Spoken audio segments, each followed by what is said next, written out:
ಹಿಜಾಬ್ ಅದು ವಾಪಸ್ ತಗೊಂಡ್ಬಿಡ್ತೀವಿ. ಈಗೇನು ಹಿಜಾಬ್ ಇಲ್ಲ, ಈಗ ಹಿಜಾಬ್ ಹಿಜಾಬ್ ಹಾಕೊಂಡು ಹೋಗ್ಬೋದು ಈಗ. ಗೊತ್ತಾಯ್ತಾ? ಹಾ, ಆದೇಶ ವಾಪಸ್ ತಗೊಳ್ಳಿ ಅಂತ ಹೇಳಿದ್ದೀನಿ ನಾನು. ಈಗ ಡ್ರೆಸ್ ಹಾಕೊಳ್ಳೋದು, ಊಟ ಮಾಡೋದು ನಿಮ್ಗೆ ಸೇರಿದ್ದು. ನಾನು ಯಾಕೆ ನಿನ್ಗೆ ಅಡ್ಡಿಪಡಿಸ್ಲಿ? ನೀವು ಯಾವ ಡ್ರೆಸ್ ಹಾಕತ್ತೀಯ ಹಾಕೊಳ್ಳಪ್ಪ, ನೀವು ಯಾವ ಊಟ ಮಾಡ್ತೀಯ ಮಾಡು, ನನಗೆ ಯಾಕೆ? ನಾನು ಊಟ ಮಾಡೋದು ನಾ ಮಾಡ್ತೀನಿ, ನೀವು ಊಟ ಮಾಡೋದು ನೀವು ಮಾಡ್ತೀಯ, ಅದು ನಿನ್ನ ಹಕ್ಕು, ನನ್ನ ವೆರಿ ಸಿಂಪಲ್, ವೆರಿ ಸಿಂಪಲ್. ನಾನು ಧೋತಿ ಮತ್ತೆ ಜುಬ್ಬ ಹಾಕತ್ತೀನಿ, ನೀನ್ ಪ್ಯಾಂಟು ಶರ್ಟ್ ಹಾಕಿದ್ರೆ ಹಾಕೋ ನೀನು.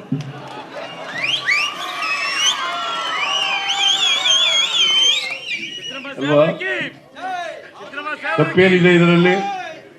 ತಪ್ಪೇನಿದೆ? ಅದಕ್ಕೆ ಓಟ್ಗೋಸ್ಕರ ರಾಜಕೀಯ ಮಾಡಬಾರ್ದು, ಓಟ್ಗೋಸ್ಕರ ರಾಜಕೀಯ ಮಾಡಬಾರ್ದು. ನಾವು ಓಟ್ಗೋಸ್ಕರ ರಾಜಕೀಯ ಮಾಡಲ್ಲ. ಈ ಸಮಾಜದಲ್ಲಿರ್ತಕ್ಕಂಥ ಬಡವರು, ದಲಿತರು, ಹಿಂದುಳಿದವರು, ಅಲ್ಪಸಂಖ್ಯಾತರು ಅವ್ರಿಗೆ ನ್ಯಾಯ ಕೊಡ್ಲಿಕ್ಕೋಸ್ಕರವಾಗಿ ನಮ್ಮ ಸರ್ಕಾರ ಕೆಲಸ ಮಾಡ್ತದೆ.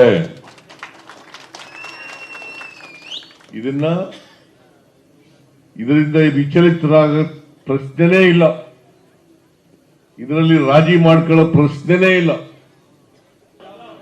ಹಿಜಾಬ್ ಅದು ವಾಪಸ್ ತಗೊಂಡ್ಬಿಡ್ತೀವಿ. ಈಗೇನು ಹಿಜಾಬ್ ಇಲ್ಲ, ಈಗ ಹಿಜಾಬ್ ಹಿಜಾಬ್ ಹಾಕೊಂಡು ಹೋಗ್ಬೋದು ಈಗ. ಗೊತ್ತಾಯ್ತಾ? ಹಾ, ಆದೇಶ ವಾಪಸ್ ತಗೊಳ್ಳಿ ಅಂತ ಹೇಳಿದ್ದೀನಿ ನಾನು.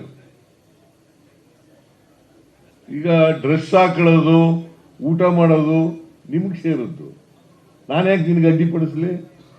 ನೀವು ಯಾವ ಡ್ರೆಸ್ ಹಾಕತ್ತೀಯ ಹಾಕೊಳ್ಳಪ್ಪ, ನೀವು ಯಾವ ಊಟ ಮಾಡ್ತೀಯ ಮಾಡು, ನನಗೆ ಯಾಕೆ? ನಾನು ಊಟ ಮಾಡೋದು ನಾ ಮಾಡ್ತೀನಿ, ನೀವು ಊಟ ಮಾಡೋದು ನೀವು ಮಾಡ್ತೀಯ, ಅದು ನಿನ್ನ ಹಕ್ಕು, ನನ್ನ ವೆರಿ ಸಿಂಪಲ್, ವೆರಿ ಸಿಂಪಲ್. ನಾನು ಧೋತಿ ಮತ್ತೆ ಜುಬ್ಬ ಹಾಕತ್ತೀನಿ, ನೀನ್ ಪ್ಯಾಂಟು ಶರ್ಟ್ ಹಾಕಿದ್ರೆ ಹಾಕೋ ನೀನು.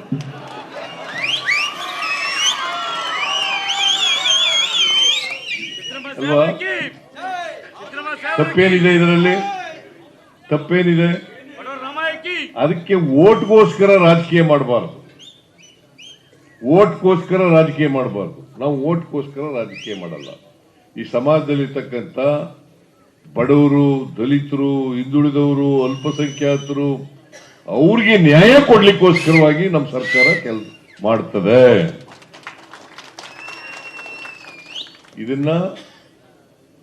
ಇದರಿಂದ ವಿಚಲಿತರಾಗ ಪ್ರಶ್ನೆನೇ ಇಲ್ಲ, ಇದರಲ್ಲಿ ರಾಜಿ ಮಾಡ್ಕೊಳ್ಳೋ ಪ್ರಶ್ನೆನೇ ಇಲ್ಲ.